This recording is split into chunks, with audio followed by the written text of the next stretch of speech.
With infinite complacence, people went to and fro over the earth about their little affairs, serene in the assurance of their dominion over this small, spinning fragment of solar driftwood, which by chance or design man has inherited out of the dark mystery of time and space.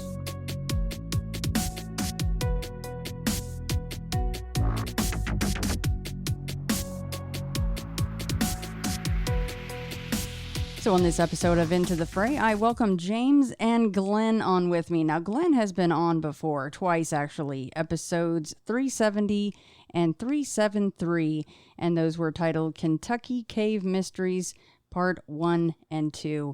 So it's James's first visit here, but I know that he has several stories, which I just have the bullet points for. Basically, I'm excited to hear. But Glenn also has some new stuff going on as well. So welcome on the show, guys. Thank you very much. Thanks, Shannon. Thanks for having us. Now, you guys have known each other for a long time, right? Now, you're professional musicians. And I just have to say, before you guys, whatever intro you want for yourselves, before I hand it over, you guys can produce name drops and stories that would make most people's heads spin, but that's for another show, right? That's not the flavor of this show. But you guys go back quite a long time and have quite the history, right? Yes, that's true. Actually, I've known James since high school, and probably definitely the closest thing I have to a younger brother. And yeah, we've had many musical adventures and many other adventures, life adventures together, and still happening. Yeah, I mean, I think about through the years, Glenn. You litter my ears with great interaction and good friendship. Since I think I was 15 years old or something, maybe 14 years old. When you started going to your mom's house. Yeah, so it was. Yeah, and James would come over and listen to whatever band I had at the time, practice, and we'd shoot basketball and. That's right. Yeah. That's right. I didn't even play then. Really, I was trying to play. I was like, well, I know a G chord. So yeah, we've known each other since the late 50s. Late 50s. It's probably 80s somewhere in there, maybe. Yeah. But we played in bands together for a long time. Oh yeah. I mean, several bands, a couple bands. We've done hundreds of gigs together. So played in bands. We've recorded a few albums together. We've done TV, we've done radio, we've done commercials together. Yeah, we've treasure hunted together. We even washed each other's hair. No. We used to braid each other's hair. Back in the long hair days, I've seen the pics. I've seen the pics of the hair. We were hair farmers. Yeah, we were farming for sure. Locks of love. So you guys, did you always have an interest in the paranormal? I know a little bit, of course, about Glenn's backstory, but James, what about you? Were you interested in this stuff since you were a kid, or have, experiences from when you were young? I think I wanted to have experience. It all started with Pink Floyd. Not really, but I wanted to have experiences more than I really did as a kid growing up and a young man. I had a few things, but, I think you really have to be aware and look for signs around you. Really what was a changing point in my life when I really started looking at things a little differently is after my mother-in-law committed suicide. There was a lot of energy around, and I stayed in that house for a while. I was the one that found her.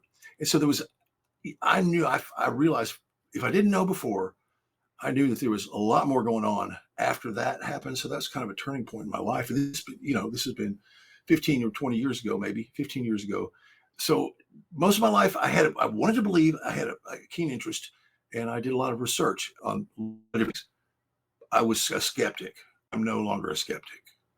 Yeah, and as I said, I kind of have the bullet point list of what we will be covering. So I don't know where you guys wanted to start. I mean, one of the first things that I have written down on James's side of things was I can't even help but grin when I say this because I know a little bit about this encounter. The story is the crow-winged baby doll.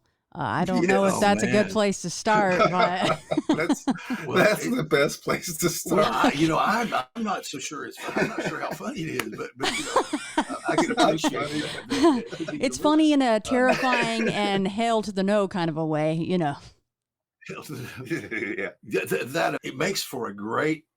I mean, maybe I give somebody an idea. Give me a little shout out there. makes for a great idea for a horror movie. You know, the implications are Tell that catastrophic. story, James.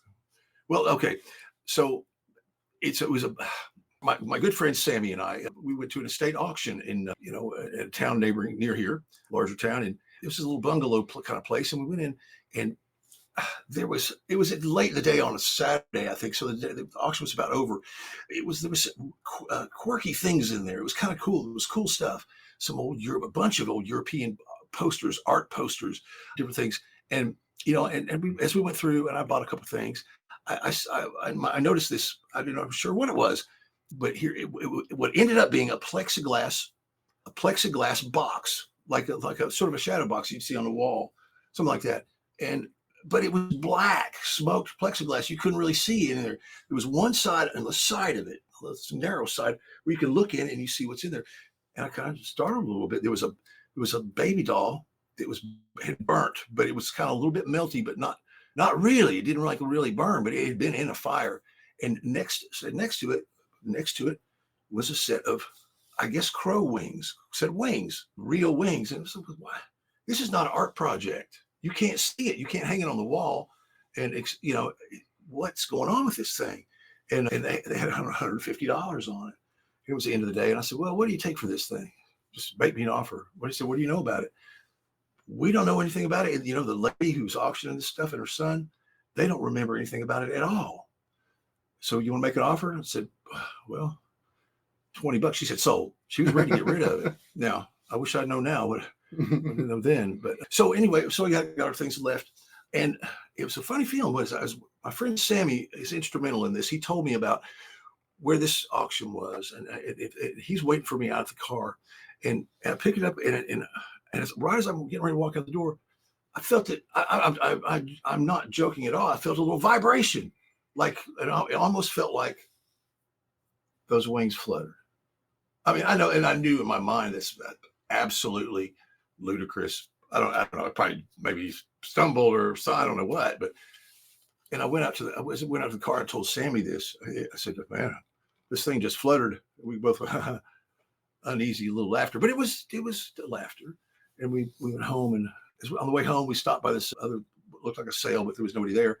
And we pulled in, and there was we came back to the car. We looked around, and there was a crow by the side of the car. Well, I don't know. Still didn't think anything of it. And I didn't want to bring it in my house. I don't know why, but I left it sit outside for a little while. I could think of a few reasons why. Well, I didn't know, but Sammy said this. He said, when I walked in, he goes, he saw that thing. He goes, well, hello, Samael. How are you? He goes, why did I just call that thing Samael? And so we looked that up, and that's when it's a little bit scary. I mean, the concept does, we were still kidding around with it. Samael, if my understanding is correct, when I looked it up, was an angel of God, one of God's angels, but he wasn't a fallen angel. He did God's work, but he did God's dirty work.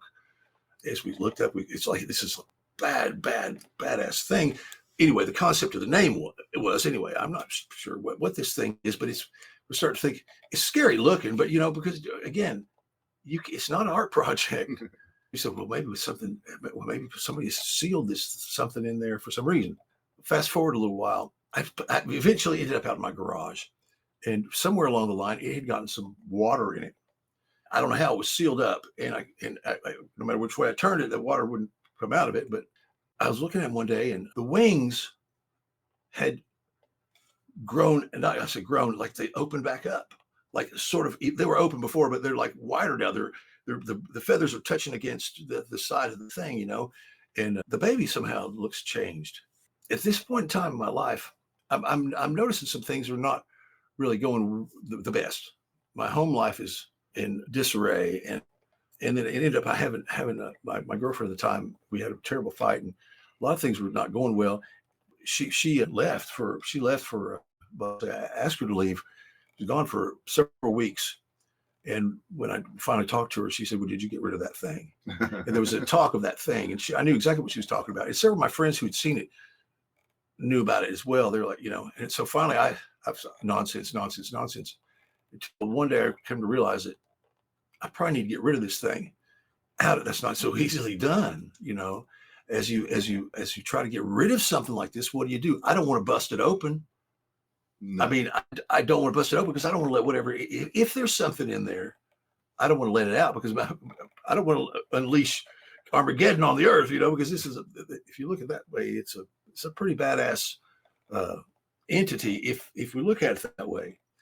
But it's even as time goes on, it seems more and more like something's off with it. So I decided one day, a friend of mine who I can confide some things in, I decided I'm going to go get rid of it and try to find the best way to do that. I decided that to put it in water, to put it in running water might be the best thing. You should destroy something like this, but not in this case, because you bust it open, you destroy it, you may let it out. And the fire is not just something.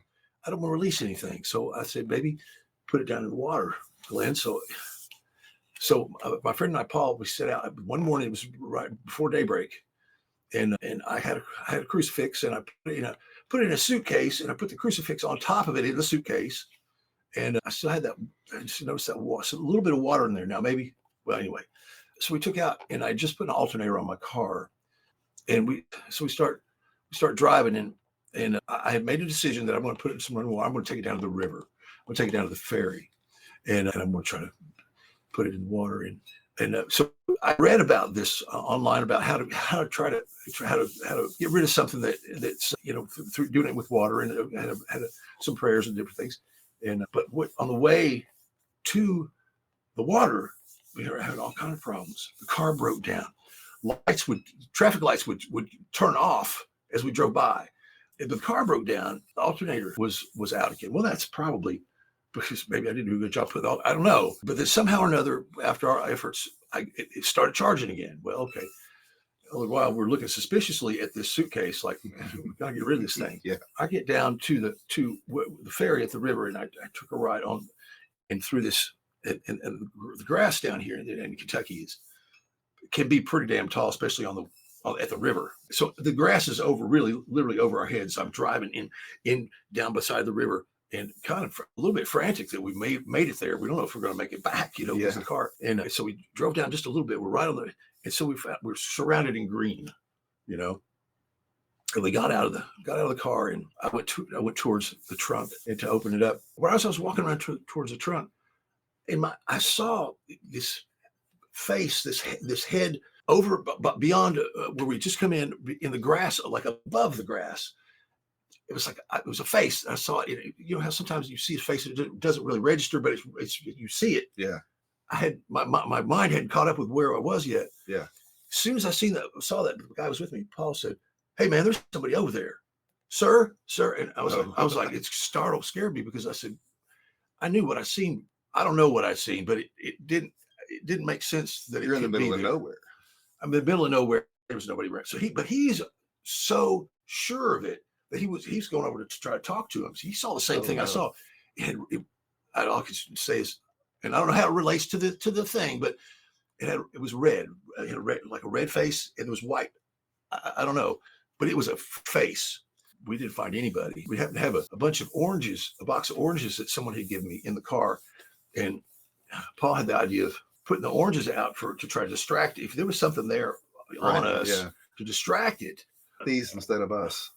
So anyway, I know this is maybe long-winded, so I'm about over with the story, but so anyway, we're going to sink this thing in the river, okay? And we want it to go down, and so we haul the suitcase over to the river, and I went through and I say these prayers, and I try to bind it to the water and get it out of my life, and because I bought the thing, I mean, if it's going to be on something, it's going to be on me. Yeah. I bought it.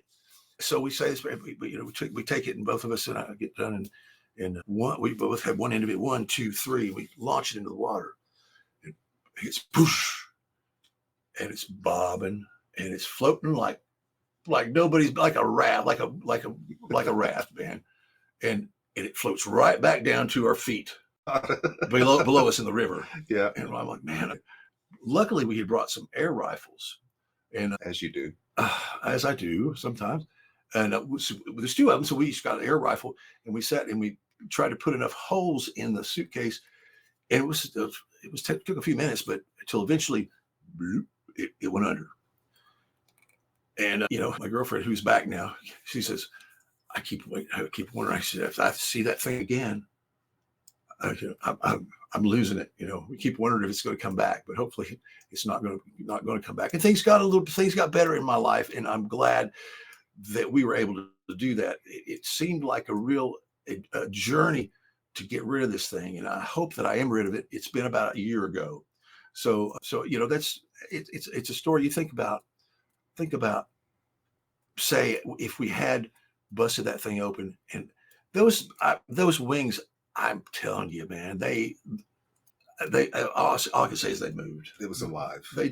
Somehow or another. But you think about that, and you look up Samael, and you start thinking, that's a hell of a movie idea. But anyway. Well, and not only that, but Tony Soprano would be proud of the way that you guys rid of it. That was a very mob hit kind of a way to do that. I like that. With the suitcase and all that. James is Italian. Yeah, dude. James is New York Italian. Handling business. Yeah. Okay, so a few things here, James, that I was going to ask you about. Well, the first thing isn't really a question. I just find it interesting that it was basically calling to you enough to kind of do the deal and say $20. Guy's like, yeah. Or the lady's like, yeah, get it the hell out of here. You can take it. You can have it. And then you get it home. You knew already. You're like, I don't want this in the house. And the closest it got was the garage. You mentioned that the baby changed a little bit at some point. What do you mean by that? Well, the baby had been scorched. Okay. So it had been in a fire, but maybe didn't burn or was rescued by another baby fireman or something. Now, how it changed, one eye had been closed and one eye had been open. And the eye, if you could get, it's hard to get straight on the eye, but if you could look through the side and see that eye, it looked like you're looking in someone's eye. If I'm not mistaken, the baby changed. It was the eyes. I think somehow or another, maybe these baby dolls, you lay them down, the eyes closed, but I think that the other eye was open. And it looks like I'm looking at you, Glenn. Brown eyes, deep, rich. I don't know. It seemed different. And the way, why would someone do that? Why would somebody put a burnt baby doll that's not really necessarily attractive, and with wings, with raven wings? But why would you put it in a box that is this black plexiglass so that you can't see it? You have to shine a flashlight in there to even see. So I was just under the impression that baby had changed. I think the opposite eye was open, and that sounds like, well, maybe I'm mistaken. It could be, but it seemed different. Those wings were touching now. They're touching the sides. Maybe water in there rehydrated it. Maybe that's what happened. But as I remember, once rigor mortis is there, things are pretty stiff. I don't know. I'm not. Well, it's also a little bit ironic that the baby was burned at some point, whether in the box or outside of the box, and then shoved in the box, and then there ended up being water in it that you couldn't even get out. You didn't know how it got in there. That's a little ironic. I don't know. It was. That is weird. Kind of strange, and the fact that it went down in water. It's not destroyed. It could come back. Let's not even say that, because we do not.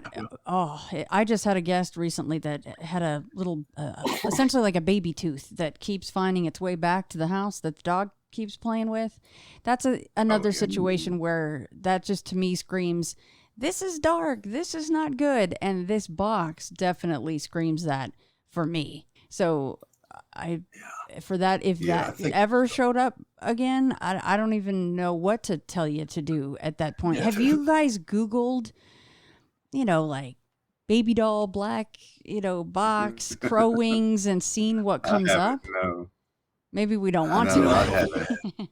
I just keep thinking about the fisherman downstream that's going to pull it out one day. It's possible. Poor guy. I was hoping it got to the mud. But there was a couple of little extra weights in there too, but I tell you, that was a buoyant suitcase. Yeah. Oh God. Halliburton doing great things. He said. Took the mob head out on that damn thing. I don't blame you, man. I do not blame you one single bit. That is some creepy stuff. Well, yeah, let's hope that box stays far away from you guys. So how about we talk about some burial mounds? Ooh. Yes, there are plenty around here, and James likes to explore them at night. Yeah, I do. I really do. You know, things are much more. Things are more rich at night. I think. You know, or at least. Yeah, there's several burial mounds around here. The first one I'd heard about them. You know, but I didn't have the interest that I have in them now. Someone told me once we were talking about the mounds, and they said, "Oh yes, Lexington's built upon an ancient metropolis." I was like, "What?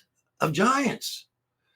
I was what? Wait a minute. And I did a little research, and well, lo and behold, there's a lot of truth to that. So this area, we're in the Lexington, Kentucky area. So I'll just say that this area and the Ohio Valley through down here, there's a number of mounds that we know of, and there's probably a number of mounds that are people just look right over.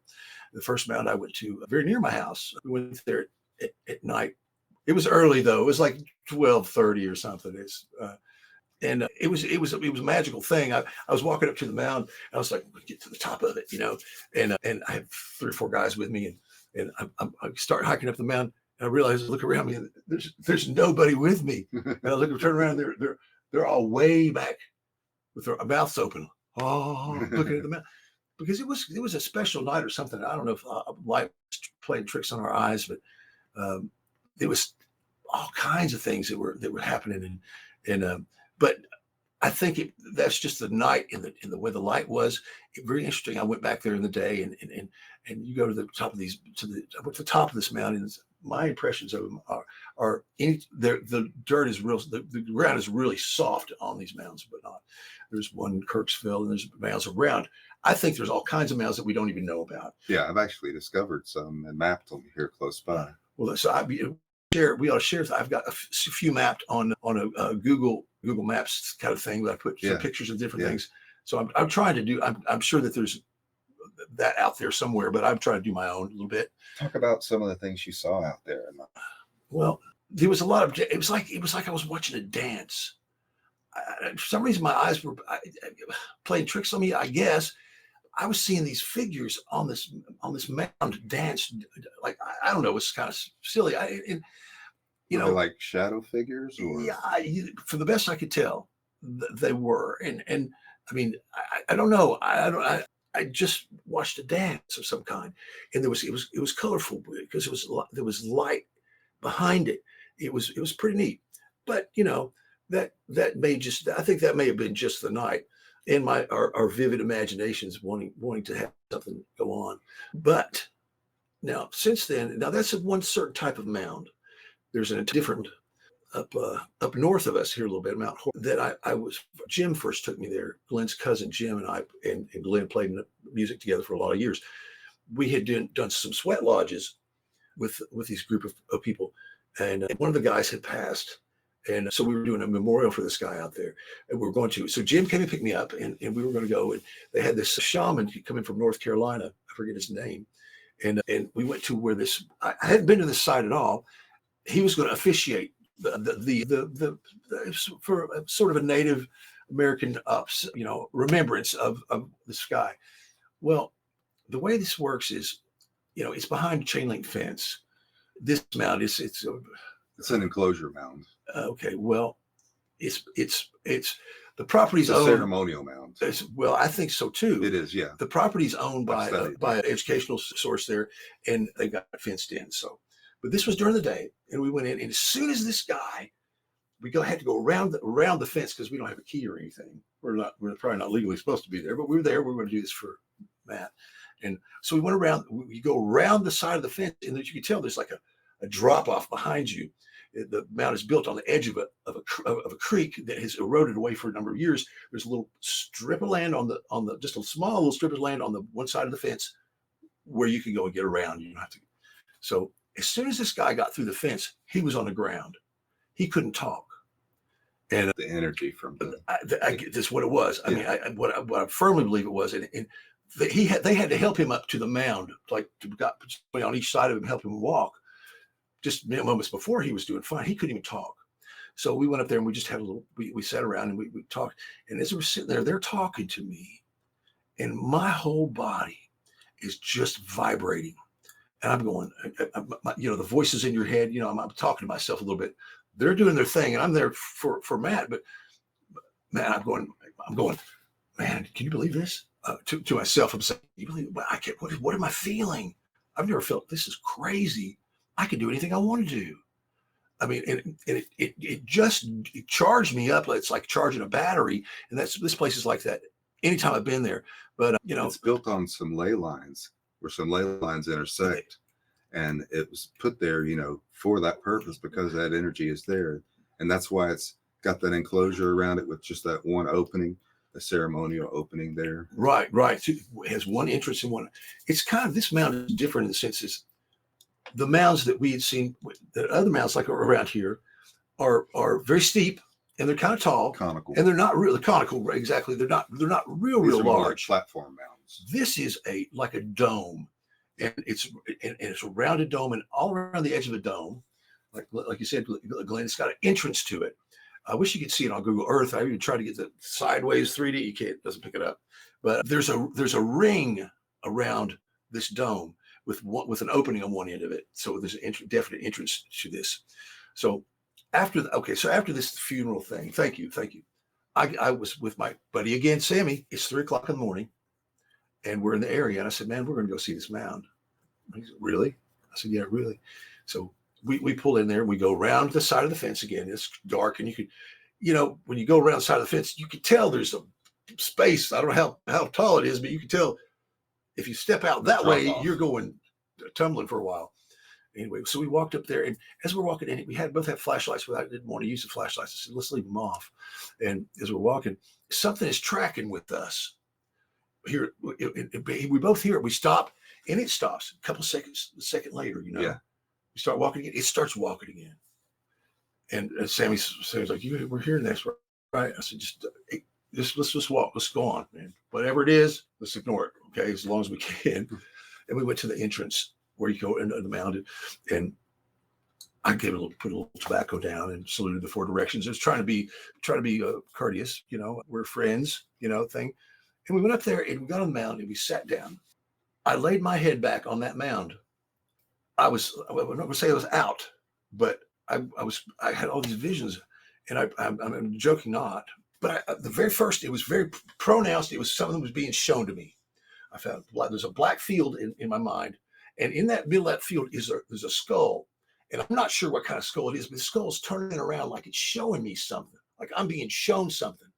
I even think the skull might have been in that might have been painted a little bit. I don't know what that has to do with anything, but I'm saying, what the hell is it? What am I looking at? I don't know. The natives would use red ochre, iron oxide to paint. Yeah, so it had bones. Yeah. So that baby but I still don't know what it is. It's a sort of hominoid, but it's scarier looking. It doesn't have a snout or anything, but it's So finally I opened my eyes because it didn't take long. I'm full. Instead of charging my battery's charged. I can't take any more of it. Really. As soon as I opened my eyes, Sammy's sitting there going, "Man, look over there. Look over there. What is that?" He said, that looks like 2 people. There was a lot of cedar trees that could be mistaken for people in the dark wee hours of the morning. This is what I'm thinking it is. But I felt like, man, I'm being watched too, very much so. And I said, don't worry about it, man. It's just the trees. But I wasn't so sure myself. Yeah. And I had looked up over on the hillside behind Sammy, and I'd seen 2 of those trees up there and talked for a minute, and then looked back and they were gone. Oh. They weren't there. So I don't think there were trees. Anyway, so I was full, man. I couldn't take anymore. I mean, that was about, energy was full, but I was pretty content. But I still had this thing in my mind of this skull. And so we start walking out. And Sammy's he's pretty resilient fella, but he's a little shaken. So instead of walking out the fence, around the fence, this is a chain link fence with a barbed wire thing over it.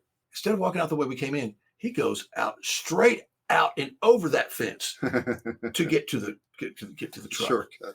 And as we left, we really felt like, now I know I heard something tracking us on the way in.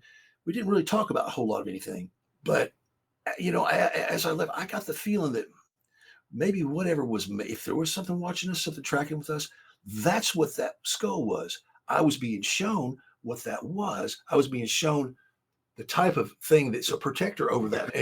But now it's if it's a creature, it's a creature that walks between both worlds.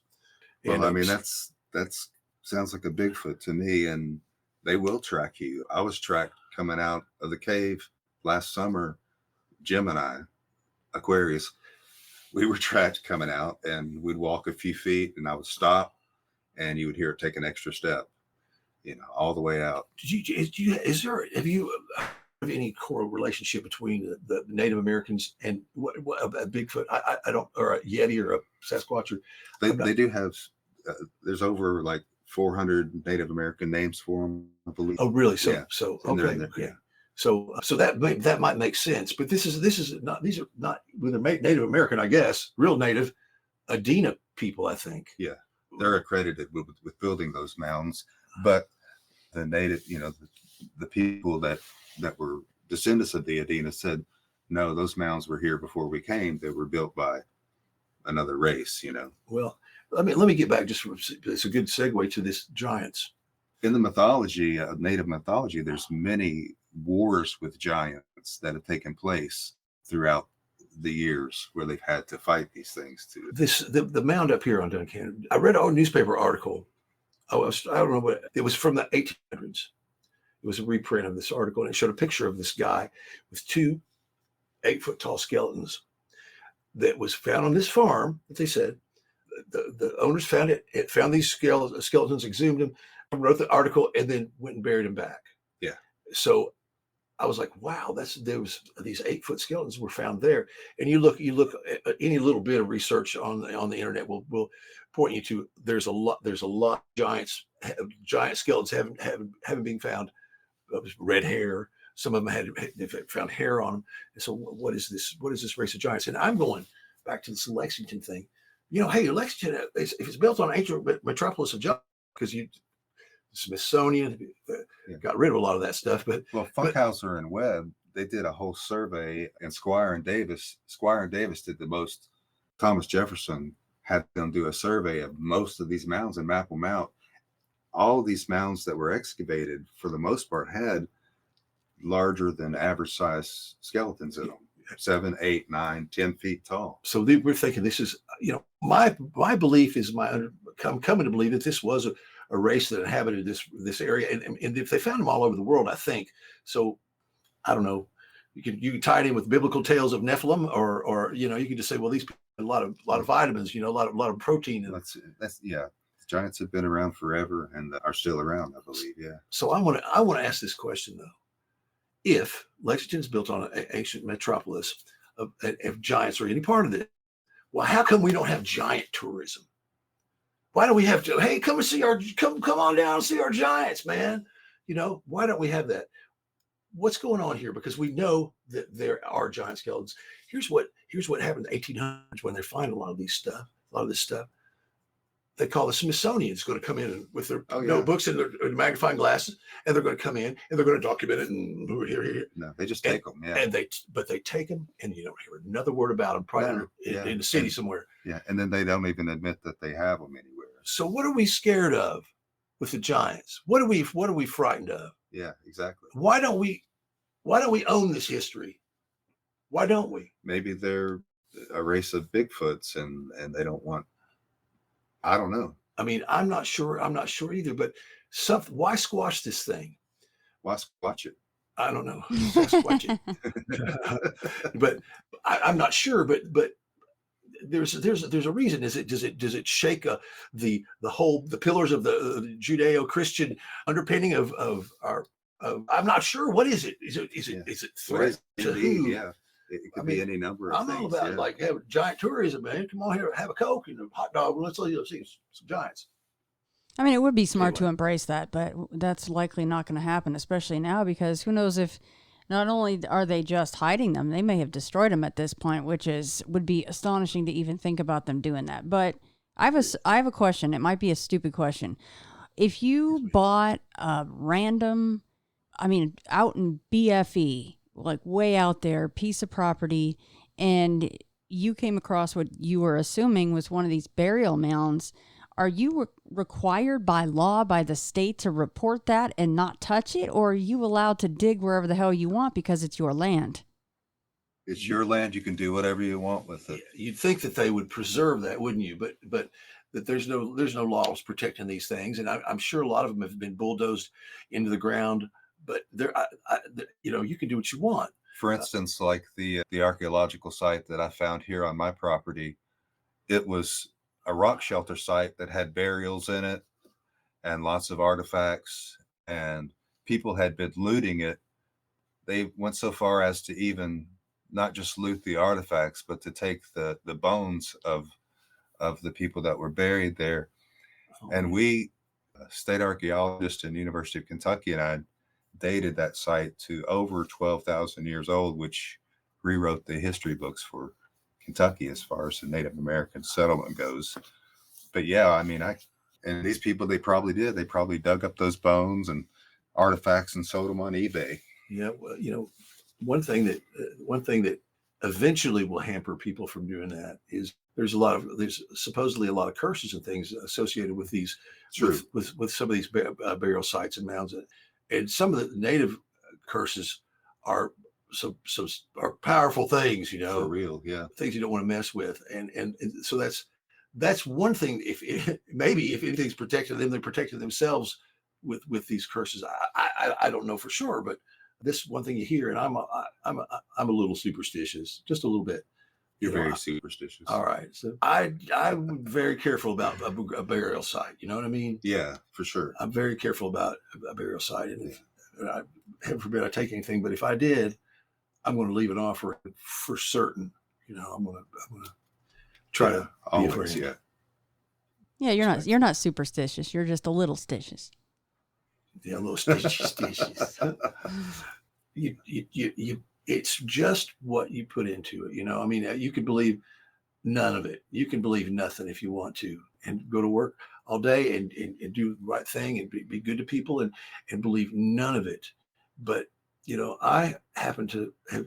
I'm convinced that there's a lot more in this world going on than we even realize. True. See, yeah. but that's interesting, though. The point that you brought up about, somebody, to me, is, as you rightfully said, it might be a little ill-advised in some cases to go ahead and dig, you find some cool stuff, you sell it on eBay. Well, if that item or items or artifacts are cursed, where does the curse stop? Does it stop with the person that dug it up? Does it then transfer on to the person that bought it, even though they didn't go digging around in the dirt? They had nothing to do with that. You don't know.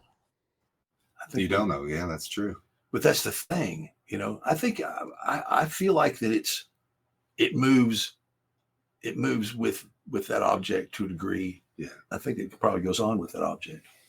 Like the artifacts I found here on my property, for instance, I go out, I can go to the creek every day and find stone tools and artifacts. There's so many here, but I always, anytime I find something like that, I'm very respectful, and I leave behind some sage or tobacco and I always just say a little prayer before I go out like that, like just a little extra protection, I guess. It gives respect, doesn't it? Yeah, It gives for respect. sure.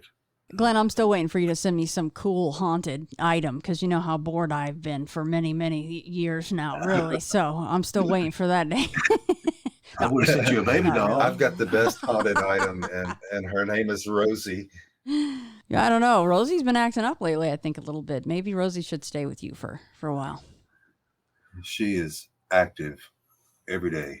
Oh, really? Oh, okay. We'll get to that, because I think Rosie needs to have a good feature here, because I know that she's been having a little bit of fun with you lately. Okay, so next thing on the list, the Sasquatch shooting incident.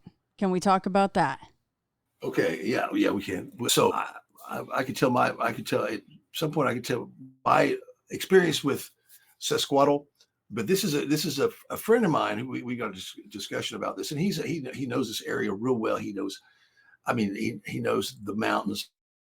As a kid, since he was a kid, he's all over them, as we have. But I'm not going to say extensively as this gentleman, Rick. But he told me this story, and among other stories. But he was out he was out in the hills, the big hills area, with a female, and I'm not sure what they were doing, if they were camping or I'm not sure exactly, but she was on her period, and he said that he thinks that had something to do with this, but he said they kept hearing this noise or these noises, and then the next thing he knows, something grabs this girl and takes her and runs off with her like going up the hill, and she's screaming, and he had a 38 with him, and he ran after him, and I shot this thing. He emptied the gun into it, and it dropped her, and and she actually broke her leg from the fall,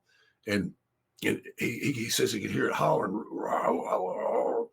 like going back up the hill. So he's like pissed off, and he says, "It's all right, you son of a bitch. Come on back if you want some more of this." And he's helping the girl up, and all of a sudden he hears it coming back. Oh no! Like it understood him. Yeah.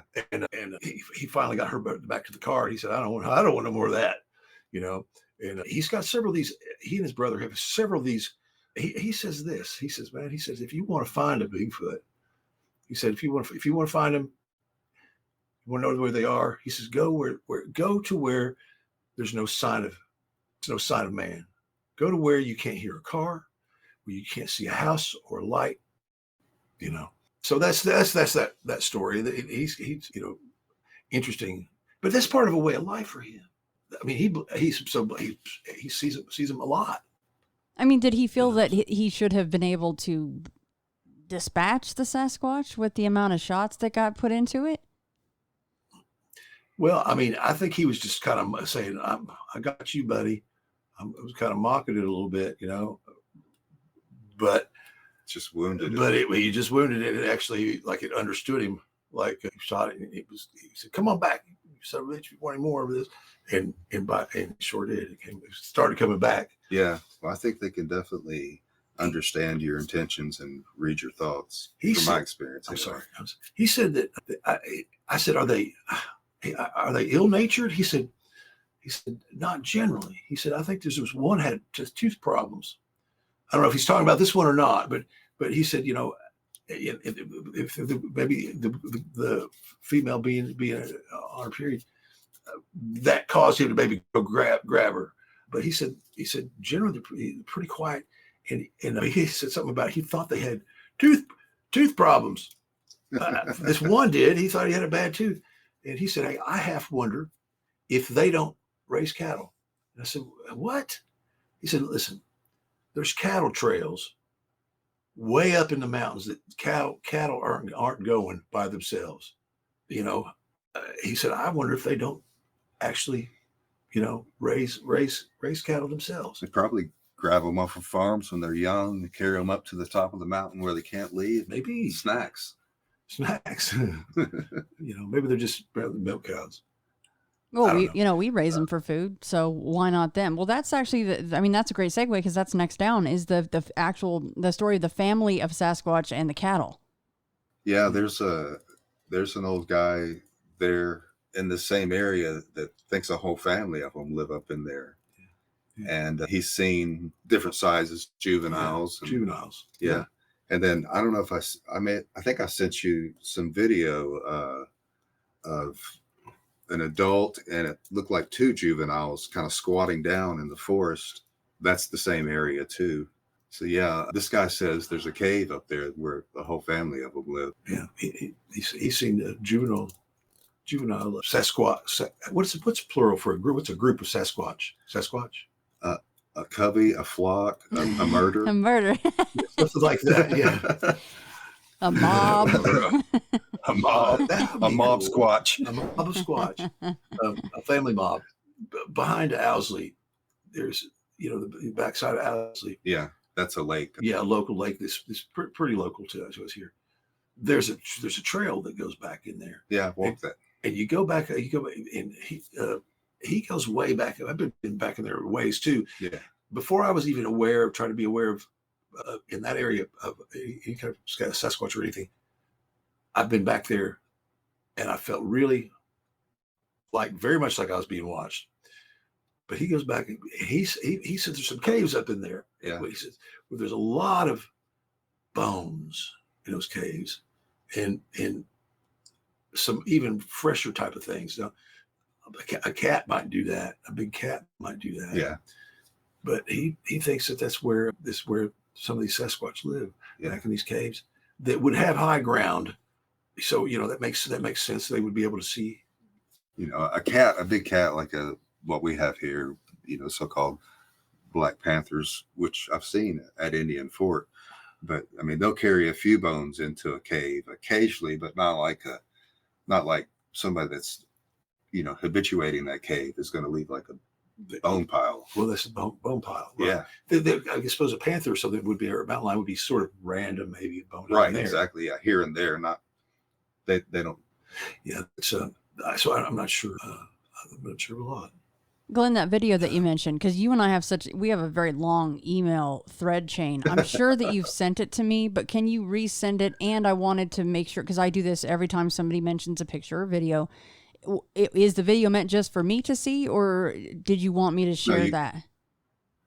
You can share it for sure. I'll send it to you. Okay, cool. And for anything other than that, everybody can go to the website, intothefrayradio.com, and go to this episode and this episode's show notes, because everyone's like, where do I find that? And that is at the website. So thank you, Glenn. Yeah, maybe you could just resend that to me. And I'm sure that I watched that. It sounds familiar, but it's not popping into my head. Who took the video?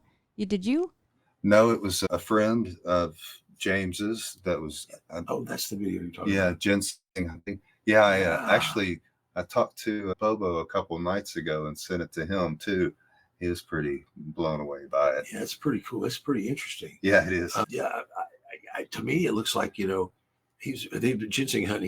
He's looking at the ground or whatever. And the camera picks it up in the background. And I'm seeing it's like this like swinging a stick or something, man. You have this dark figure way in the background, and then as it pans around, looks like it's standing up there on top of the hill, maybe getting ready to do a tree knock or something. And right to its right is a juvenile kneeling down beside a tree. Excuse me. And then as he's looking for ginseng, the camera pans left and it goes by a tree, and you see another one squatting by the tree, and he pans back real quick and it's gone, like it's hidden behind the tree.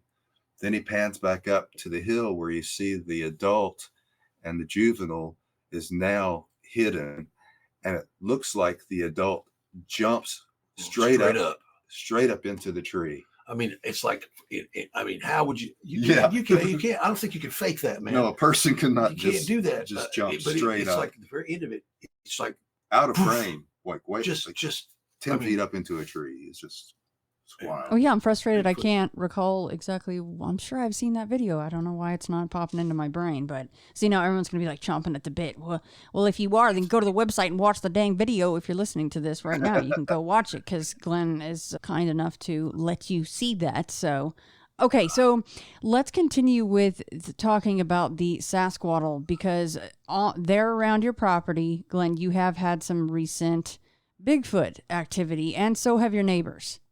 That's correct. Yes. The stuff that's happened right here on my property has been, we were out working by the pool, getting it ready for the season, and it's only about 10 feet from the edge of the forest. And then it's really, really dense. You can't see 25 feet into the forest. And I was working beside the pool, and I kept hearing what sounded like something taking a big rock like the size of a cantaloupe and smacking it on a tree 3 or 4 times in a row, and it would stop for a few seconds and then it would smack it again, and it was obviously something with hands smacking a rock on a tree. Well, at the same time of day, Ann was out at the other end of the property doing some yard work, and came in later, and she was like, I heard something knocking on a tree. It sounded like with a rock. I don't know what it was. It's really strange. And I said, well, yeah, I heard that too. And of course, the only thing that could pick up a rock and hit it against a tree would either be a human, which nobody's stupid enough to come here and do that, or Sasquatch. Then my mother has been telling me that when she's out in the yard at the edge of the forest, she hears heavy breathing following her along the edge of the woods, like really, really deep, from a very, very large animal. And she's even had a rock thrown at her from the edge of the forest while she was picking berries.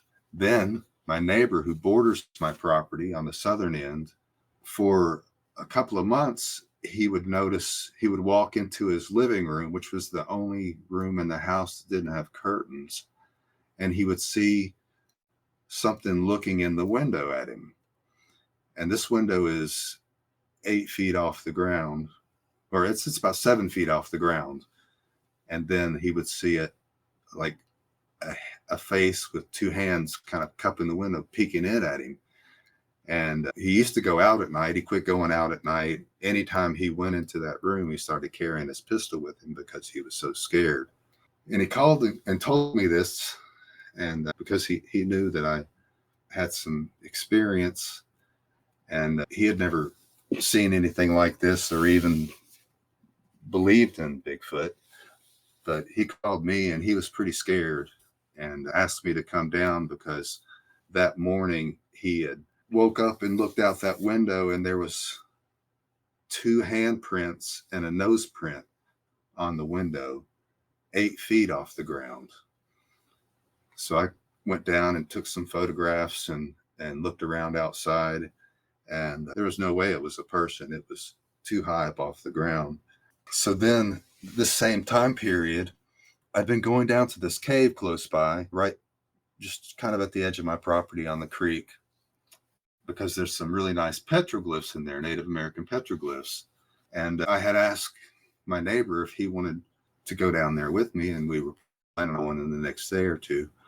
One day, a Black Hawk helicopter came flying from the direction of the military base, which is close by, just barely over the treetops down into that valley where the cave is, and landed. And then he said 3 Forest Service trucks went flying by his house on a 1-lane gravel road that divides our property down towards the cave. So then we went and checked it out to see what was going on a few days later, and they had put these giant metal bars up and blocked the entrances to the cave, both entrances. And according to the Forest Service, they did it because there were bats in there that they wanted to protect. But this wasn't a bat cave. There were no bats in that cave. I had been in that cave, just petroglyphs and maybe a hideout for a Bigfoot. Why would they fly to go put bat bars in? Like, why would they do that? In an armed attack gunship, yeah. I mean, that could have been a marijuana helicopter looking for marijuana. And no, they don't do that anymore. And since then, he has not had any more activity at his house. So they may have sealed him up in the cave. They could have, yeah. Oh man, that's horrible. It's horrible. Yeah, Glenn and I have been talking about this quote unquote bat cave, which it's not a bat cave, for quite a while now. And we've just got we definitely have some wild theories on that, don't we, Glenn? But it may not be so wild. I mean, because the timelines do add up, and now the neighbor is he's not having these experiences anymore at his house. Nothing's coming in looking at him like a lobster in a tank. That's right. It's completely stopped. And from other stories I've heard, and especially this Dogman killing story that happened just a few miles from here, the government shows up quick, and I think they're tracking these things somehow, maybe with satellites, but because like after that Dogman killing, they were there before anybody else. Yeah, tell all that, Glenn, if you would, please. Sure, yeah. Where I live, just a few miles as the crow flies, as they say, whoever they are, but that's what they say. A few miles as the crow flies, there's another county, and it's very rural. It's Daniel Boone National Forest all around us. This guy lived out there by himself. He was a woodsman. He could track and hunt, and he was totally self-sufficient, hunted for all his meat. He was an excellent hunter. He was such a good shot that if he needed 2 deer, he would take 2 bullets, and that's all he would need. He'd come back with 2 deer. If he wanted 4 deer, he'd take 4 bullets, come back with 4 deer. So this guy would sit out on his porch and drink his coffee, and the forest line was only about 30 yards from his front porch. So he was sitting out there, and it was dusk.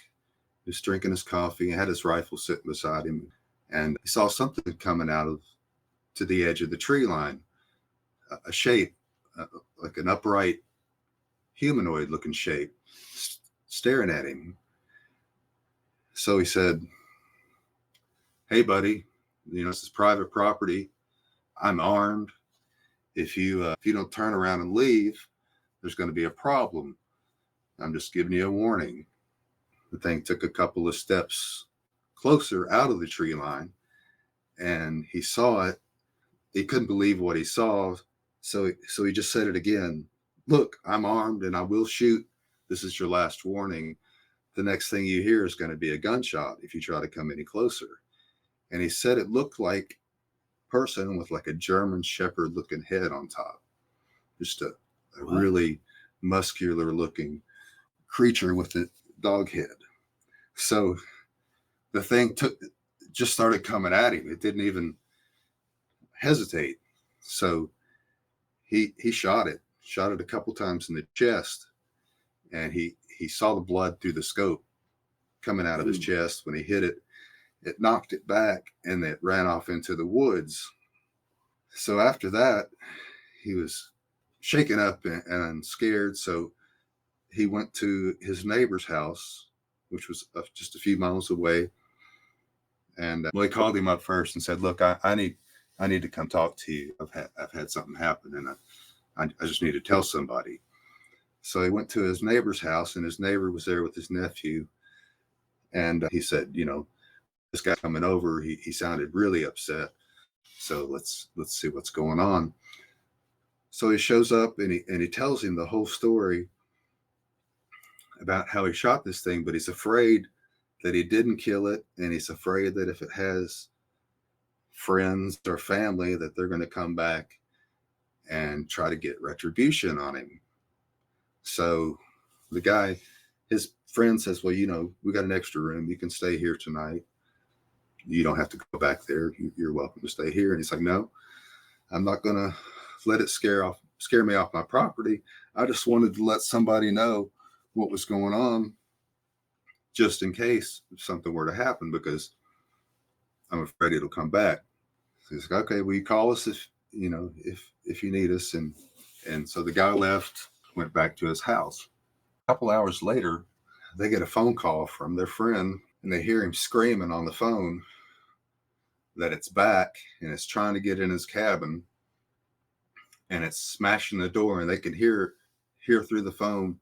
It's smashing against the door, and they can hear the door splintering, and they hear the guy yell for it to stay back, to stay away from me. And they hear the gun go off a couple of times, and then they hear the guy scream, and then they hear the line goes dead, and that's it. So they say, "We got to go out there and see what's going on. He's in trouble." So they get in their truck, and they drive the few miles it takes to get there. And before they get there, they're going on the driveway back to this guy's house, and they come up on the sheriff, who is another one of their friends. And they said, "What's going on?" He called us, and it sounded like he was in trouble. And the sheriff's like, "Yeah, we're here. We're taking care of it. You guys just go on home, and I'll let you know what's going on later." And he's like, "No, we're not going home. This is our friend. We're going to go see. He called us for help. We're going in." So the sheriff's like, "All right, come on." So they all went to the cabin, and they got there, and there was a couple of vehicles already there, and guys in suits that were obviously, he said they were obviously FBI looking guys. And there was 4 of them, 2 in the cabin and 2 outside. And he asked the sheriff, "Well, is he okay? What happened to him?" He's like, "Well, actually, we don't know. All we found was his foot and his ankle. and a lot of blood. Oh God. He's missing. So at that time, the 2 FBI guys come up to him and tell him that they're taking care of things and they're going to have to leave. And it was just a bear attack. At that time, the nephew looks down and sees a really large canine print in the dust. And he looks over and he sees another one. And he kind of does that motion with his eyes to his uncle and the sheriff, like, look down there. And they look down and they see the tracks. And then the FBI guy looks down and just kind of takes his foot and smooths the tracks over and covers them up and said, it was just a bear. It was a bear track. And you guys are going to have to leave the scene. So reluctantly, they left, but they tell the sheriff, look, you need to let us know if you find him and what you do find. So the sheriff says, I promise you, as soon as I leave here and the investigation's over, I'll come by your place and I'll let you know what happened. So they go home and they wait. And a week goes by and they don't hear anything. And they call the sheriff, and the sheriff said, I can't tell you guys anything. I'm sorry, but those guys have taken over and they threatened me. I can't say anything to anybody about what happened other than it's a bear attack.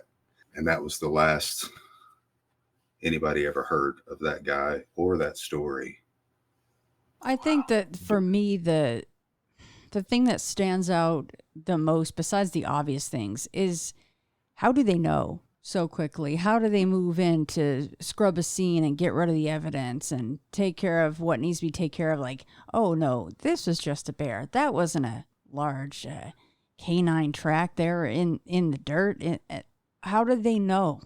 That's what is curious to me as well, and that's why I think they may be tracking them, because I've heard similar stories. Well, and Glenn, also around that time, there were some animal killings that actually made the news, right? Yes. Yeah, there's been quite a few. I can think of 5 or 6 off the top of my head where not only were animals killed, like, for instance, multiple horses, thoroughbred horses, but also people. People have been killed too.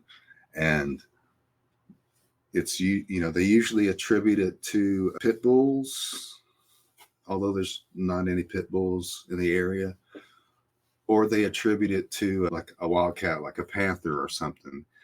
And one of these cases, the sheriff was the first to arrive, and it was a horse that was killed, and it was obvious that something had just ravaged this horse and drained it of its blood.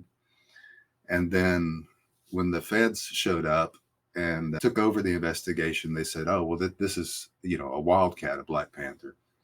And the sheriff went on record saying, no, it was not. It's some creature that we don't know what it is, and it's out there and it's killing things. So yeah, those accounts are quite common here.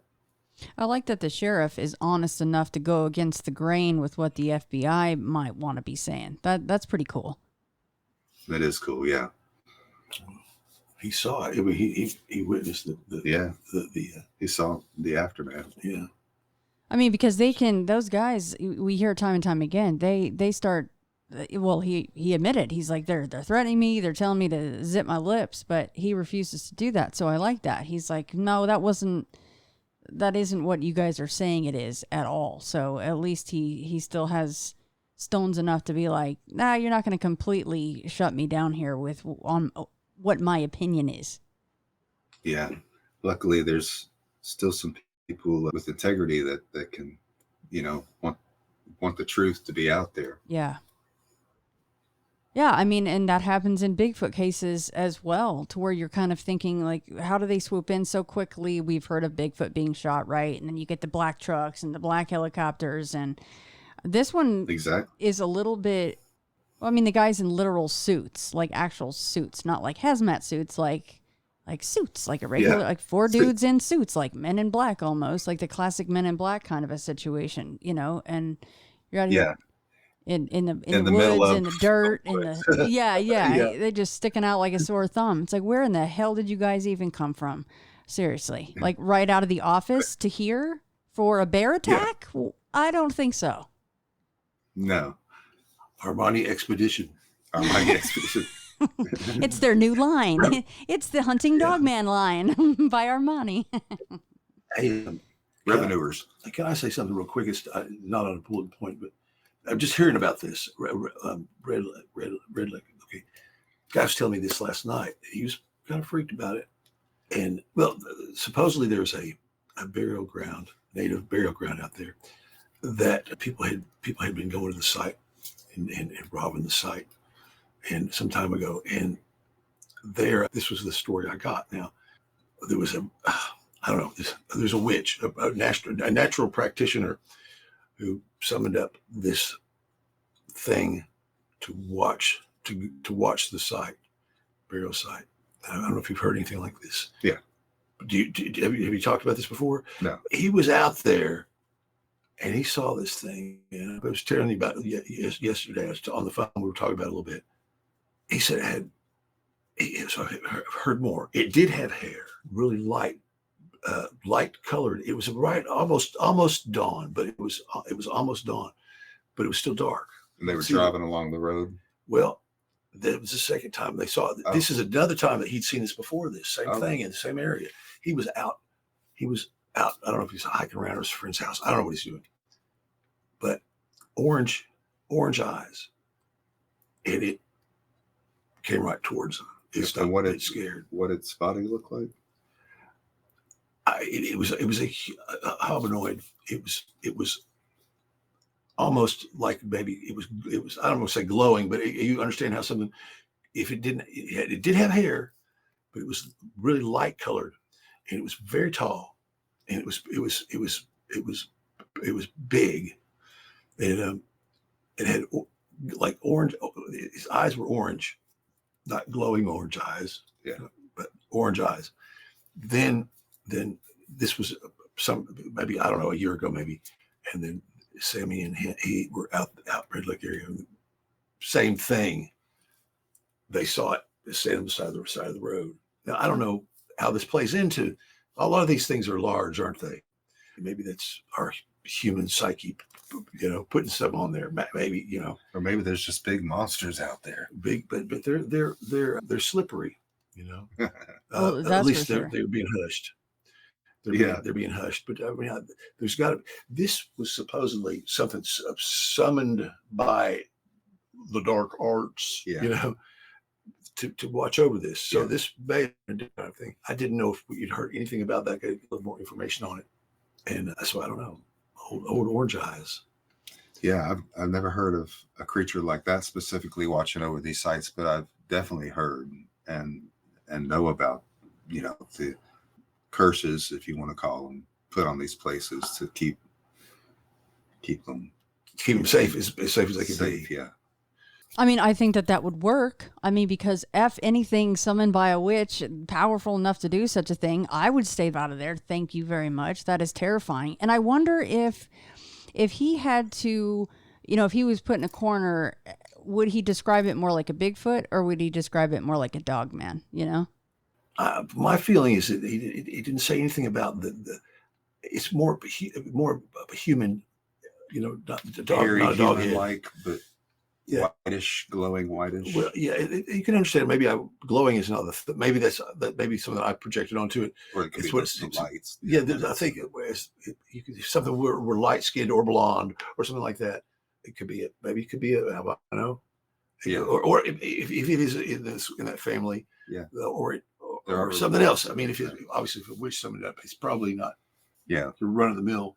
Yeah. There's definitely some creepy looking out there that've been caught, like on surveillance cameras and trail cams that, what it is. It's unexplainable, isn't it? Yeah. I mean, even unexplainable stuff. Like one-offs. Slithering.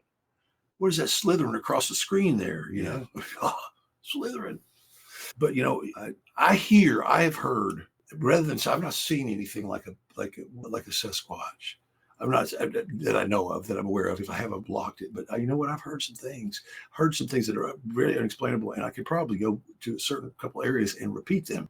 If you hear thumping on a tree, or shaking a tree, a big tree, or maybe even just ripping it right out of the ground or breaking it off, because I've heard that before. Yeah, I've seen that where they just push a whole tree over. And what in the woods does that?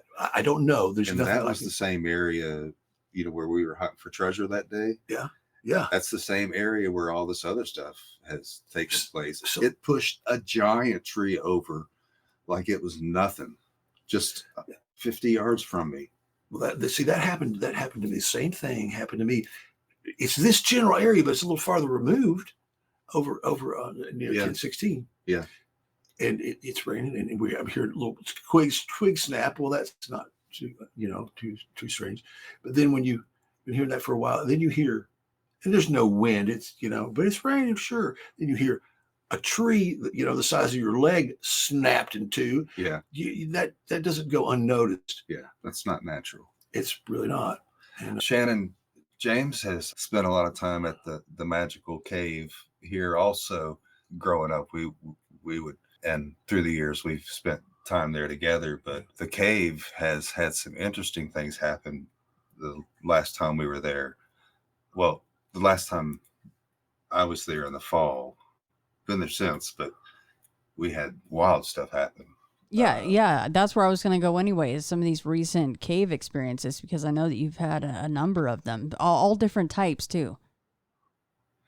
Yeah, that place is definitely a portal to other worlds. This was the same time you were at Land Between the Lakes here in Kentucky.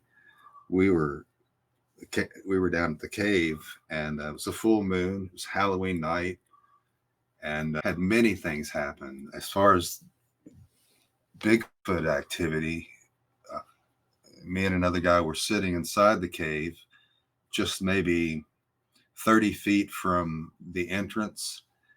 We heard what sounded just like what they call the samurai chatter. Sounded like two Bigfoots right outside talking back and forth to each other with that. It was like,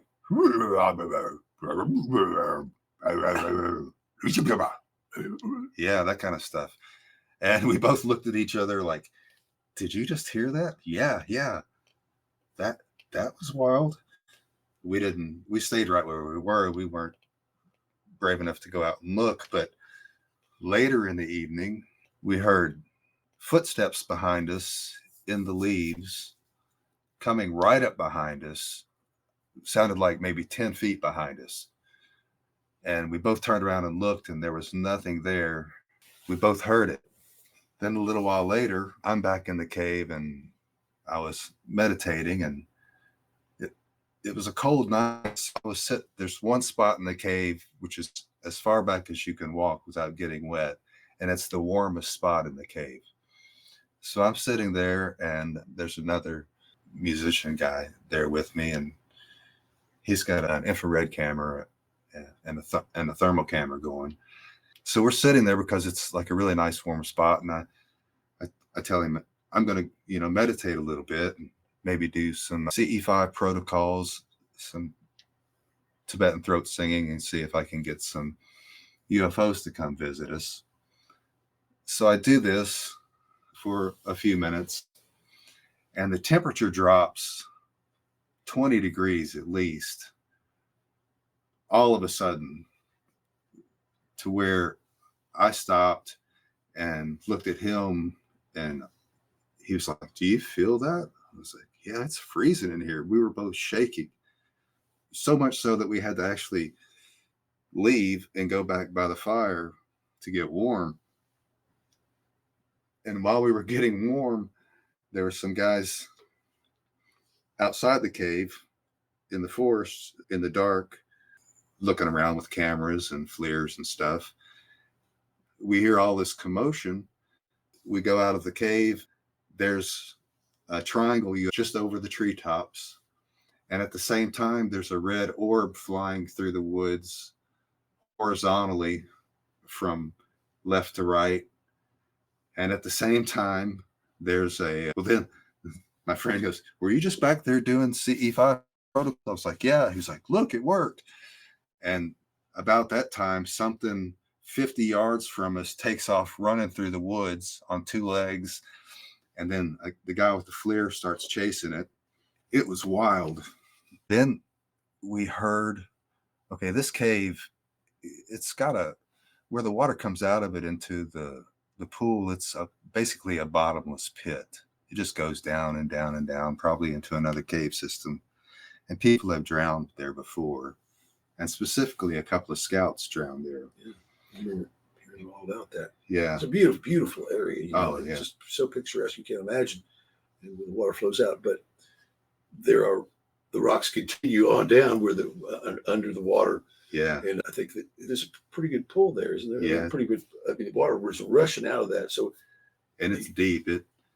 It's at least 100 feet, if not more, because Dave and I dropped a 100-foot logging chain on a tractor down there, and it never had bottom. It didn't. But 2 scouts drowned there, 2 kids. And while we were there that night, we heard 2 kids talking to each other inside the cave. Sounded like just on the other side of the cave wall. Like if the cave was your house, just in the next room. And plain as day, we heard them talking. That was just some of the things that happened that one night. That cave's a really it's a neat place called Sinks and Rises. Yeah, it's a beautiful spot. Beautiful. That's sad about the kids, though. I don't recall hearing you say that before, that you had heard then 2 kids speaking inside the cave. That's sad.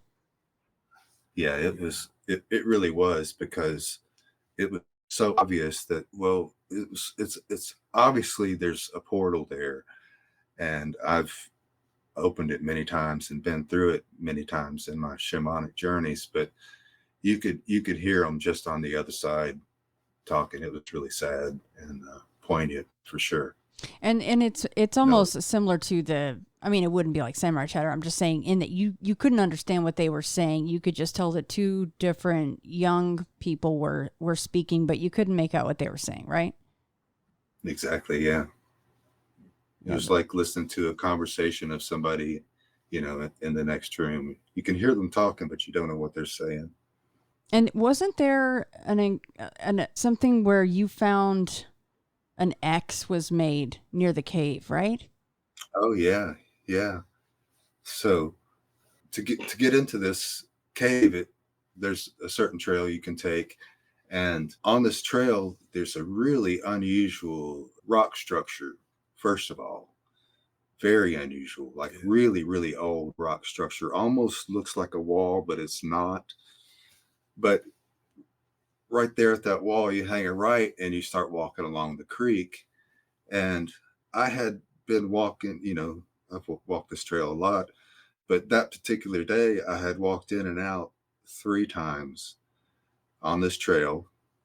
And then after all that stuff happened on the full moon night, I was walking back out at 3 or 4 in the morning, right beside the trail, between the trail and the creek, which is only about a 3-foot space. There were 2 really big trees, about 12 inches in diameter, and they were probably 25 feet long, and they were placed right there beside the trail in an X formation. And I didn't see them the other 3 times I had walked the trail that day. It was like they'd just been placed there that night when we were having all of that activity going on. One of them looked like, the roots were on the ground side, and the other one looked like it had been flipped up and the roots were on the sky side. Perfect X. Glenn, why do you, just real quick before I forget this, I'm sorry. Why do you think that night was so very active? I know that's an active place. You've had stuff go on over the years, but it just seems like that night, like everything was coming out to show off. Do you think it was because of the fact that you had the crew there filming and there was just all this energy out there putting all that energy into this place? Well, there's a number of factors. One of them, it was the full moon, which is historically, that's the time when I've always had my experiences there. And this was the full moon on Halloween. Plus, we were there with the crew, and we had some technology with us that exists and that's being used, especially by the military and certain government agencies. It's a sound technology that generates frequencies, and different frequencies can have different effects on the environment, the natural environment, and human beings. And for instance, 528 hertz, when you generate that, it's called the love frequency. There's certain frequencies that affect different chakras and parts of your body and different brain waves. And so anyway, we had this device that was generating these frequencies, and we were trying different ones. And some of them were like that.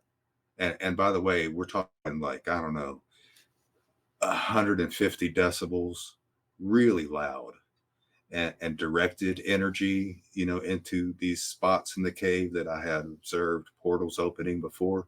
So we were directing these frequencies at these spots, and we would experiment with different frequencies.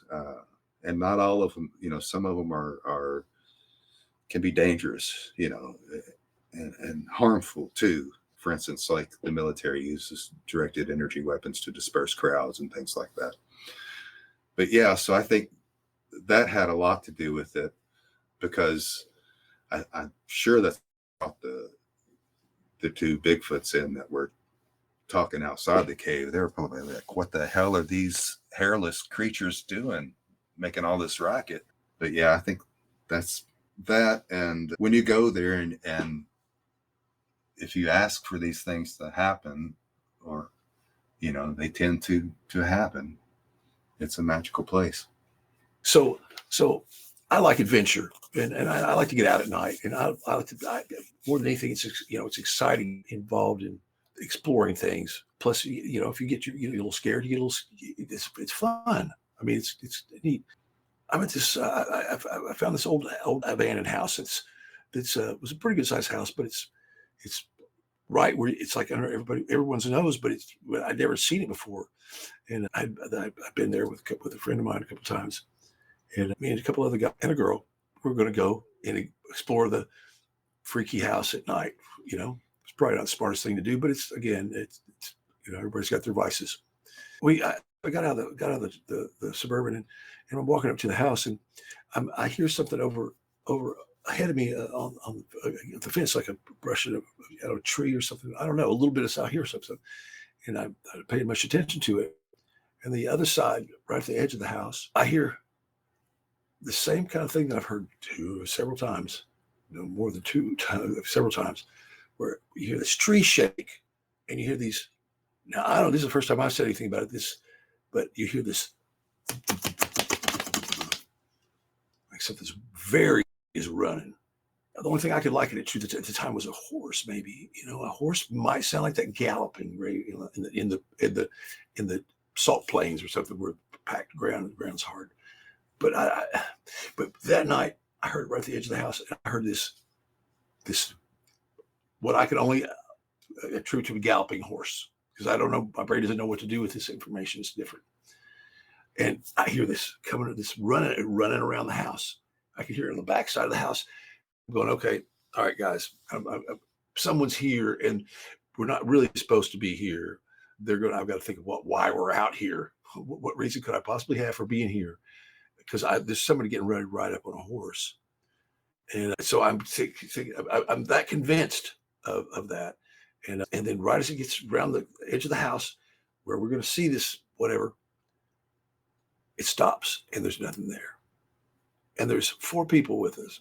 There's 4 people there. Everybody heard it. And nobody really said anything much. We just headed back to the Suburban, and we left, got out of there. There was something else happened on the way out, but that's not my point here. I've heard this thump, thump, thump, thump, thump. Is that common? I don't know. Is that how common? I don't know how common that is. I've heard it numerous times. And Owsley Fork walking down the road, 3 in the morning, trees shake. That seems to be common occurrence with this. And then I hear that thump, thump, thump, thump, thump. Now, there was an episode that we had here, not very far from here, Glenn. And I don't know if I ever told you that we pulled over the side of the road. We were going to go check this place out again, and we just pull over, turn the car off, and it's a pretty desolate area. It's not far from here at all. And we just sit there in the blackness, black, thick. I mean, I can't see anything. And, I'm wondering if I'm floating around in the stratosphere or something that dark. And we start hearing this again. My friend Sammy is with me. We start hearing this, almost like a puppy whining, but not really like that, but sort of a small whine, like a young thing, not happy, really, scared. And we're like, hey, listen to that.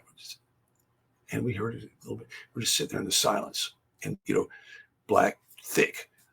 You could hear a little ring in the dark, and then I get this overwhelming urge. I want to turn the lights on. I mean, I'm getting a little freaked out. I'm hearing something, and I hear something. And I look over at Sammy, and I can barely make him out. He leans up. He goes, "It's over there. It's over there. Something's right there." And I'm like, "What?" But we don't even want to say anything. I don't even want to turn the lights on. I want to see what's going to be there. And we heard this. Nothing happened. We heard that sound again, but it was closer. Again, we're just quiet, waiting. It's like the moment is something's going to happen. It's tension's building, and I hear on the front of my truck twice. Oh, and we're too astonished to say anything. And I was like, and then we heard something tap the back of the vehicle one time, and I could be anything. I opened up and tapping on my vehicle. The wind maybe hitting a branch. There was no branches around it. There was no coyotes around as far as I know. I don't know what. Well, we never got out. I wasn't going to get out. I was not going to get out that night. Time to go. And we did turn the light at the last minute. It's like a crescendo of the, whoa, God, I got to turn the lights on. And there's nothing there. But we both hearing these things, man. Yeah. We're both hearing these things. I don't know. So you knock on the front of my truck. That's personal, And it takes hands. It takes something, a head. Maybe you're knocking your head on the front of the truck. This area, that area you're talking about, there's so many reports there. I've heard reports from back in the 80s all the way up until even the sheriff here, had a sighting right over there. Yeah, it's really common here. Any information on the juveniles or babies, what they sound like, what they might sound like? I don't know. Shannon, do you know? It's interesting that the auditories that you can verify are from a juvenile. I don't know. I don't. Yeah, that's a good question, because without actually seeing who or what made the sound, it's tough to peg that. But that said, you've got I've been out there to do this, play a baby cry, and something comes in that's whooping that everybody agreed sounded feminine, more feminine than not, which is it's hard to describe that, but that's what happened. But I guess besides actual sounds of baby cries, you could say, well, could that be what a juvenile Sasquatch sounds like? Because we always think that it's, and I think in some cases this is true, I'm sure Glenn would agree, that they can mimic damn near whatever they please. And in order to get somebody into the woods, what better way than to be like, oh, I'm a poor lost child. How in the F would a baby get into the woods? And that's not a good thing to go chasing after that, probably, because I don't think you're going to find a baby. You're going to end up like the woman who damn near got drug off, except for the badass that, took shots with the 38 at this thing. You know what I mean? So, because I do think that happens. Why wouldn't they take advantage of an of an opportunity to get a meal if they haven't eaten in a while or something. I think that they know it's not a good idea to do that, but I think they go for it. Yeah. Wow. There's nothing scarier than coming up on a baby in the woods. Yeah. Baby crying. Yeah, it ain't no good. But yeah, I It's a think lot. they can mimic about any sound they want. You know, you hear about baby crying or a woman screaming or somebody calling for help or, you know, car doors, just all kinds of strange sounds are associated with sightings. But yeah, I think probably the juveniles are a lot like human babies as far as before they learn to actually communicate with a language. You know, they probably cry, they probably whine, they probably laugh, you know, whatever. I was going to say, so the badass guy that shot the thing was, another story was rock hunting, going up a creek, and they was collecting rocks as he went along, and he got where there's too many rocks to carry, so he's just going to go. He set his rocks down, and there's two of them here too, and they go on up the creek, and when they come back down the hill, the pile of rocks is gone. And as he walked back through, every rock was put back at the exact same place that he pulled them out of. What does that say?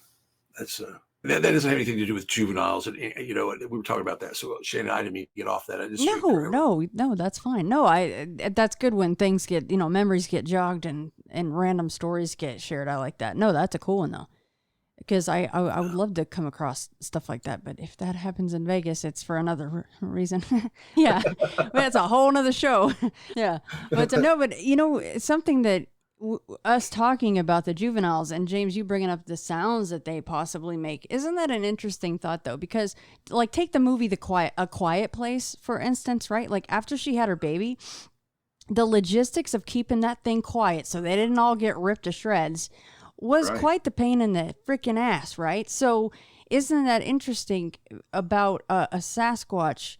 I mean, baby, you know, we're going off that they're born and bred and they have a mommy and a daddy and they grew up in a cave or wherever they're living and they're not, you know, straight up walking through portals as an adult, right? So let's go off that. How do they keep them quiet? How do they make sure that, I mean, maybe sometimes when you hear a baby cry, it really is a damn little baby Sasquatch that is just not in a great mood, which also you shouldn't go out there. But because I'm sure mommy and daddy are not far, but isn't that interesting? Like, I'm sure then that at that point of their lives, they got to find some caves or something to try. At what point do they go, listen, little one, you have to shut the hell up because we don't want the hairless things to come to where we are because you're crying. Yeah. I mean, I doubt they have squatchifiers, like pacifiers. Shove the deer bone in there. A binky. Yeah. A binky. It's a binky bone. Yeah. That's pretty funny. So let me ask this though. What would the possibility? So, you know, as I think about it, you know, I was telling you the story. We're sitting there in the darkness before, and we heard this almost like a little whine, almost like a puppy whine. Not quite, but maybe it could have been. But you know what? Why would there be a single puppy? I don't know. Maybe it's possible in this area by itself. That's whining when we pull up. A couple minutes after we pull up, a couple different places, moving around. Yeah. I mean, you know, so they're hungry. I mean, that'd be a good way to get you to come check out the little puppy that needs help. Wouldn't that be a chomp? Wouldn't that be a good? I mean, that would be a great bait. Yeah. You know, I can't imagine we taste very, very, very well with all the preservatives and things that they provide us. Well, actually, no, I didn't say that out loud, did I? No, you didn't say it. What'd you say, man? How was it? Just send it to me psychically. Oh, okay. Slippery. Yeah. No, I mean, that's, but also that goes to a lot of other different kinds of paranormal activity as well. Ideas of mimics and thought forms or whatever the hell else, you know, is out. Look at the witch, that story that you shared of this witch that created this horrific, whatever the heck that thing is, walking around to protect that land. I mean, we should all be so lucky to have those kinds of powers. You know, it's no different than Gandalf going, I'm not touching that damn ring. You don't even know what's going to happen if I touch the ring. That's right. It's not good. Yeah. Too much powers going on. So how about we close with Rosie the ghost who lives in Glenn's house? And Rosie, I'll let Glenn explain this, but Rosie started out, not that she's that ghost from Ghostbusters in the opening scene in the library right now, like running at you with the chompers and screaming. But there has been kind of a progression, right? Especially as of late. So let's discuss Rosie. Yeah, there definitely has. We kind of think that it's the lady who lived here before I bought the place, who passed away. We affectionately call her Rosie. But pretty much from the time I moved in this place, things have been happening, and it's always auditory and like sounds of things and or stuff falling or being knocked over. One of the first things that happened was I was sitting in my bedroom and I heard right on the other side of the wall behind me what sounded like a giant bookshelf of books being pushed down the basement stairs. But That's the subtle. basement stairs aren't behind my bedroom wall, and there's no giant bookshelf of books there. But I heard it. My dog, every time she comes in the house in the living room to sit in her little spot, she'll sit down and look up in the corner and just stare there for a long, long, long time. She's looking at something that I can't see, and that really creeps me out. But the latest thing that happened with Rosie, just multiple things being knocked over, lots and lots of weird sounds, hearing voices, and I usually just kind of blow them off. I'm kind of used to that stuff and burn a little sage. But the other night, this was one of the wildest things that's happened. It was nighttime. Anne was on one side of the house in the kitchen. I was on the other side of the house in the bedroom. And we both heard at the same time that sound of a light bulb exploding in the socket and falling onto the floor and shattering everywhere. You know, that's a distinctive sound. We both heard it very loud in the middle of the house. And we both come looking for, where's the light bulb that's blown and shattered everywhere. And there's nothing. No light bulbs, no broken anything anywhere. But we both heard it at the same time. And so that's just some of Rosie's antics of late. But have you noticed a pattern at all, Glenn, as far as times of year or times of day, stuff like that? No, I haven't noticed any pattern. It happens so often. I mean, pretty much daily, something strange happens like that. Like I keep a couple of those Greek evil eyes on the kitchen window hanging there, and more than once with some other things hanging there, like little prisms and stuff. But more than once, those things are almost like they're just knocked out of the window, onto the floor. I'll be sitting in the other room and I'll hear them drop, and I'm like, well, there it goes again. But it just happens so often. Do you find the objects, Glenn? If something falls, maybe didn't with the bookshelves, but no, you never find anything, unless it's an obvious, like, where, for instance, the evil eye has fallen out of the window or something has been knocked over, which that happens too. Things do get knocked over, but a lot of times the things you hear aren't like the light bulb or the bookshelf. So it's not really real poltergeistic necessarily, but it's auditory, but sometimes poltergeistic. Yeah, stuff will be knocked over or fall. Yeah, I have that too. We're really very much like Art McGlynn. We are. I mean, we must have read the same books as in high school or something. I don't know. No, brothers from different mothers. Yeah. Glenn, you're really tapped in with meditation and shamanic practices and things. Have you ever tried to talk to Rosie? No, no, I haven't. That's a good idea though, because yeah, I meditate every morning for a couple of hours, and yeah, that's a good idea. I should try that. I I really probably should. I guess maybe have some kind of ceremony to maybe put her at rest. Like Right. you know, it doesn't sound like. I mean, I'm probably the first person to tell you that I'm a really interesting guy, but I would want to hang out with me all day. So I don't know why she does. She knows all your secrets, man. She's a So maybe I music should lover.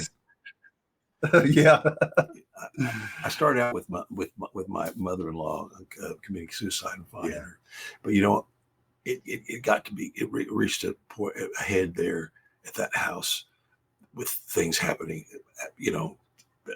balls falling off the walls, me being bum rushed, strange things happening, really strange. It got to the point where I had to help her move on. Yeah. And so That's probably what I should do here. I had a big conversation with her, and I felt a lot better about it. And I tried to reassure her, and I really feel like that helped the second time. The first time she wasn't going to budge, but I had to get a little more detailed, and Yeah. but it helped me feel a lot better too, and Yeah. I feel like kinship with her, what I didn't before. Right. And Glenn, does the activity center around you more or is it just the house in general?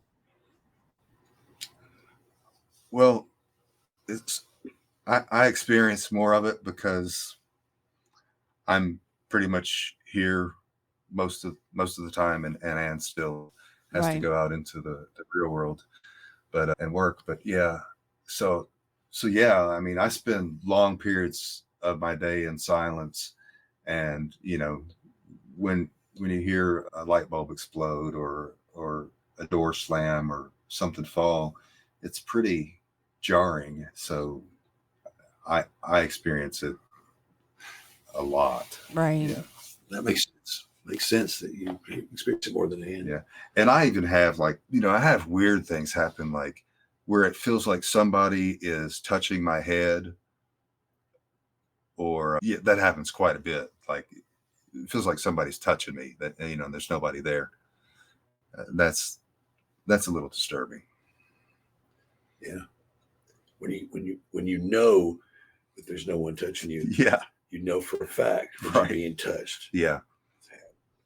Yeah, it's just like hearing that baby cry in the woods. It's like, ain't nobody falling for that. I know there's no baby out there. And if A little lower. if there is, good luck to you. That's right. I'm sorry about your luck. We know that's a bunch of BS anyway. Well, guys, I cannot thank you enough for both coming on. And Glenn, I know we'll be talking soon, so I'll look forward to hearing if you maybe touch base with Rosie or help move her on. Or, I mean, maybe you don't want her to move on. I don't know. I mean, if she's stuck there in a bad way, I suppose, of course, being the good humans that we are, we would want her to go. But I don't know. Like you said, maybe she does want to be there. Maybe she'll just be stuck to you like gum on the shoe. Well, I kind of feel like she hasn't done anything malevolent, and me and my projects, I'm constantly upgrading the place and doing things to, building stuff, fixing stuff. So I think she might get a kick out of that. Well, and that probably helps to actually kick the activity up too, right? Because we hear that a lot. Probably, yeah. A lot of change going on. Mm-hmm. I mean, the fact that you heard a bookshelf being tossed down a set of stairs that doesn't exist, well, maybe at some point, somehow there was. I don't know. I mean, who knows what's gone on there before or what the place looked like. Yeah. Yeah. Well, there's definitely stairs, and they're still here, but there's no bookshelf there. Right. Yeah. Definitely keep you up to date. And thanks again, Shannon. Yeah, It's thanks, always Shannon. a pleasure. It's been a lot of fun.